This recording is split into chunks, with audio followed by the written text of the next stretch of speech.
So you're thinking about living in a 55 plus community. There are definitely some pros and cons about that decision. Let's talk about them. Some of the positives are like-minded people. Everybody in there is pretty much at your phase of life and they're doing life the best they can, and that's kind of fun to be around people who are just like you. Next, it's a very quiet neighborhood, right? No kids anywhere, nobody running around the streets, no hooligans making noises in the middle of the night. Also, there's usually a lot of amenities. So there's usually swimming pools, clubhouses, and activities like shuffleboard or bingo or all sorts of different fun things like that. Another positive is low maintenance. So typically, in most 55 plus communities, someone else is maintaining all the property. So you don't have any of that responsibility.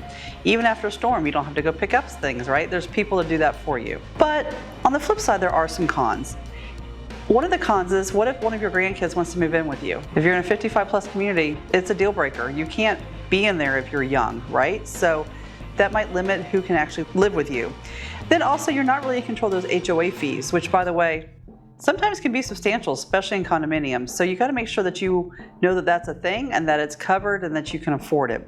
Also, how about limited diversity? Everybody is like you, which could be a positive, but I guess it could also be a con, right? You don't have the smiles of little 2-year-olds waving as they ride their little bikes up and down the street, right? So there's that part of it too.